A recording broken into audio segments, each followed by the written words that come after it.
Good morning, PlantingPress listeners. Wally here in Madison, Wisconsin. It's a bright and shiny 5 degrees. No, it's cloudy and 0. But you didn't come here to listen about the weather. I'm just a little bit sour about today's forecast. So, in the living room, doing some research, and now actually digging into a new author and business person and environmental advocate, Yvon, I think you pronounce the name Chouinard, but Yvon has been a idol of mine, a mentor. Without him knowing, he's been a mentor. And looking at how business, looking at how clothing can be treated, looking at the person. So we look at people and how they're respected, and what a company can do for both people that work for it and for the people that wear and use their products. And if you're still following that line of thinking that I was just spitting, it'd be great to hear from you if you have any connections to Patagonia or Yvon, or what you do when you choose, what qualities you look at when you choose a new piece of clothing. If you're hoping for it to last 5, 10, 15, maybe even 50 years. I know a few friends of the generation of the 40s and 50s when they were born, and that still have things when they were teenagers that they still use, which is fairly incredible. Not a Patagonia jacket or a pair of shorts, but something that they value and treasure and have repaired. So I'm both listening to the How I Built This episode with Yvon that came out last November and was re-aired a couple days ago, and I actually just downloaded his Audible book about surfing. Well, surfing's on the title. Surfing's not necessarily what the book's about. It's about his philosophy on business and philosophy on environmentalism and treating the person as a whole person, someone to be valued as an employee. And at some point I'll get to an actual point here. I'm going to share a few audio clips from Yvon that came off the How I Built This episode from NPR, and then would love to open it up for discussion if anybody wants to call in. I know I probably don't have many followers at this point, but just going to practice this type of interaction on Anchor. It being only the third day I've used Anchor, and just trying to see what the flow and how audience participation could be a thing in the future, which would be pretty exciting. So, going to share a few pieces of Yvon's words, and then open up for discussion. That'll be it for the day. Really hope this gives you some value on what future thinking businesses could be. Yvon's been doing it for 50 years, and I think there's a lot to be learned from his ethic and from his outlook. So, enjoy.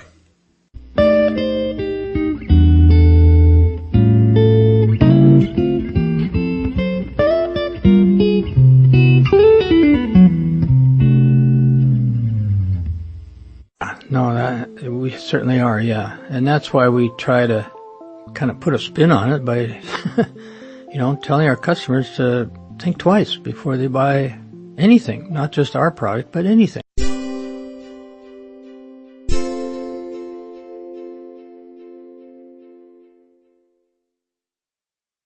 Thought there had to be a different way of doing business, and I still wanted only work for part of the year myself.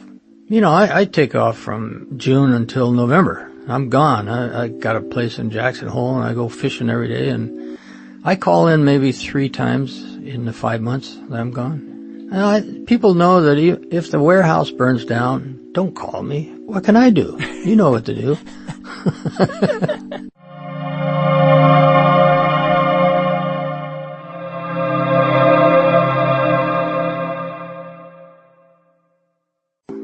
And leave them alone. And I wrote a book called Let My People Go Surfing, and it's all about, we have a policy that when the surf comes up, you drop work and you go surfing. I don't care when you work, as long as the job gets done. And, I've had other companies come to me and say, oh, I love that idea. I think I'll institute it in my company. I say, forget it. You'll fail. Because you have to start with the very first person you hire. And I've had psychologists study our employees, and they said, oh, I got to tell you, your employees are the most independent I've ever seen in any company. In fact, they're so independent, they're unemployable anywhere else.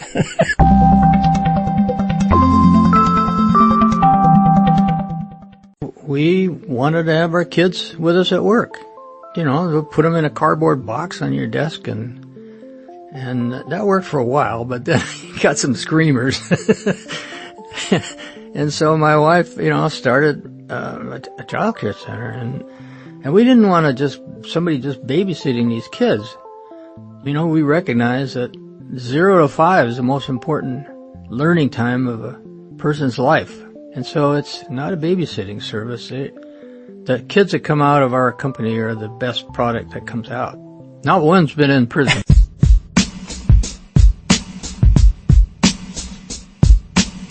One of my favorite quotes is, if you want to understand the entrepreneur, study the juvenile delinquent. Because they're saying, this sucks, I'm going to do it my own way. And I have a background I was always the shortest guy around. I could play sports pretty well, team sports, but when it came time for an actual game, I would fumble the ball. And I realized that the best thing to do is invent your own sports, then you can always be a winner. And so that's what the entrepreneur does. They just say, this is wrong, I'm going to do it this other way.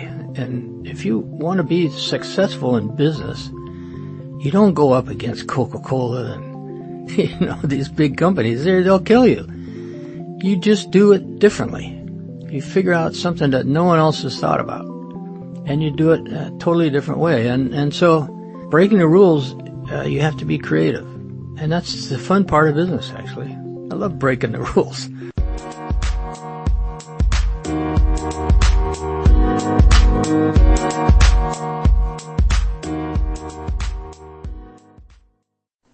Well, if we're going to be here 100 years, we're not going to sell out. We're not going to go public. And so it's good business. I mean, I have probably 70% women working for me. I have women in all upper management.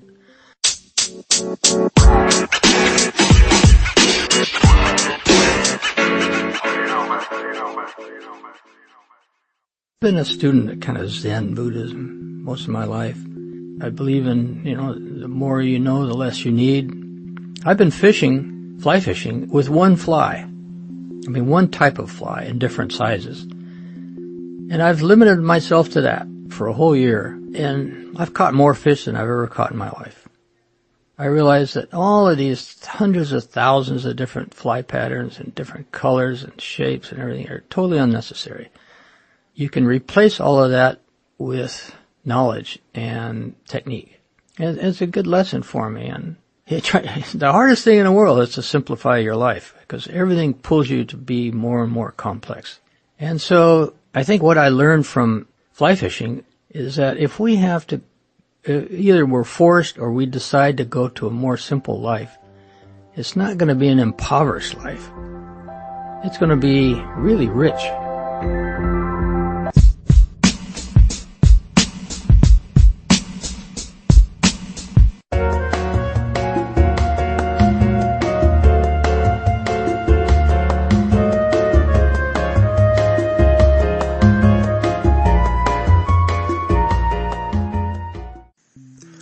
Wanted to give a shout out to all you listeners that made it through Yvon's philosophies, outlooks on life, practices, inspiration. Someone that really, really hits home for me on how I'd like to pursue life, and if I ever get back to running a business again, and how I really want to respect people's time and energy and their passions. So that's it for today, Thursday, December 28th, if I got the date right.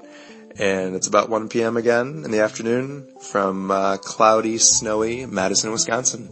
Have a great day, y'all. Look forward to giving you another dose of inspiration tomorrow around 1 p.m. on Friday. Happy day.